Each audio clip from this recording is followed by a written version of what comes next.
धुरंधर 2 का ट्रेलर आ गया और कुछ चीजें बहुत ज्यादा फैंटास्टिक हैं। ऑब्वियस है कि ये सब चीजें आपको देखने को मिलेंगी और कुछ चीजें नॉट सो ऑब्वियस हैं। पहले हम बात करेंगे कुछ चीजें जो बहुत ज्यादा ऑब्वियस थी और एक आधी चीज जो नॉट सो ऑब्वियस थी, क्या वो इस मूवी के लिए काफी बुरी साबित होगी कि नहीं होगी, वो बात करेंगे। बट लार्जली अच्छी चीजों की बात है। आपको यहाँ पर कैरेक्टर दिखने को मिलेगा रणवीर सिंह का कि किस तरीके से वह लियारी का बादशाह यहाँ पर बनने वाला। एम उसका बड़ा सिंपल सा है कि हिंदुस्तान को इन पावर दोबारा लेके आना है, कंट्रोल में लेके आना है। और जैसे वो एंड में डायलॉग ये आता है कि अब पाकिस्तान की जो किस्मत है वो हिंदुस्तान तय करेगा। ठीक है, ये जो डायलॉग है काफी ज्यादा पावरफुल हो जाता है, क्योंकि अगर आपका जो पड़ोसी है वो बाज ना आएगा, तो अगर वो बाज नहीं आएगा तो फिर आपको कंट्रोल लेना पड़ेगा। और उसके लिए फिर आतिशबाजी, बम, गोले, एक ब्रूटल बीस्ट तुम्हारे अंदर का बाहर निकलेगा, जिसके अंदर आपको फिस्ट पावर से लेके मेंटल कामनेस से लेके पॉलिटिकल अफेयर्स को सब कुछ एक साथ चलाना पड़ेगा। जो इस मूवी का पहले भी थीम था वही कंटिन्यू होता है कि कैसे अजीत साहब का जो किरदार है वो सारी मेंटल गेम खेलेगा और किस तरीके से रणवीर सिंह का जो कैरेक्टर है वो वहां जाके तबाही मचाएगा, उसको थोड़ा कंट्रोल रेस्ट्रेंट ये भी दिखाना पड़ेगा और जब बीस्ट बनना पड़ेगा।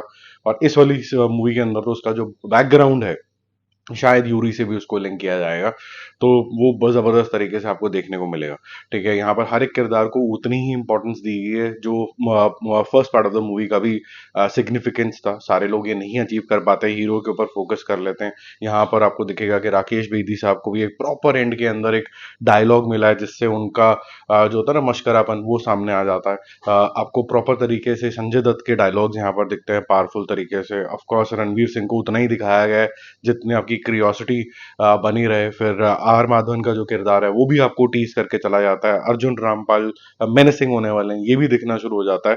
और एक जो बिफोर टाइम का आपको रणवीर सिंह दिखता है, बाल बाल कटे हुए हैं, उसका फियर और उसको एक्टिंग प्रोग्रेस आपको वहां पर दिखने शुरू हो जाते हैं कि सिर्फ मारधाड़ नहीं करेगा, ये आपको एक्टिंग से भी दिल जीत के जाएगा। तो ये सारी चीजें आपको दिखती हैं। अब कुछ चीजें ऐसी होती हैं जो आदित्य धर को ग्रेट बनाती है, क्योंकि उन्होंने कैरेक्टर डेवलपमेंट कर ली, बहुत डीप तरीके से फिल्म दिखा दी, इमोशन दिखाए, हिंदुस्तान के लिए लव दिखाया, जिससे कुछ बच्चे उठेंगे और बोलेंगे कि चलो ये भी एक प्रोफेशन होता है, मैं भी स्पाई बनूंगा, चाहे मेरी जान चली जाए लेकिन इंडिया के लिए मैं कुछ कर गुजरूं, अपनी कंट्री के लिए कुछ कर गुजरूं।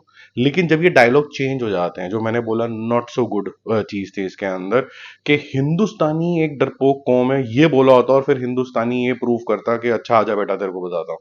ठीक है, तो यहाँ तक तो ठीक था, लेकिन हिंदू वाला एलिमेंट यहाँ डाल के आप फिर से केरला स्टोरी वाले रूट के अंदर चले गए हैं। तो मेरे ख्याल से ये जब आपको एक्स्ट्रा फंडिंग मिलनी शुरू हो जाती है नॉट फ्रॉम राइट सोर्सेज, आपको पता चल जाता है कि आपकी फिल्म मेकिंग के अंदर भी वो इन्फ्लुएंस आना शुरू हो जाता है। This is the only bad point, otherwise the movie is looking fantastic.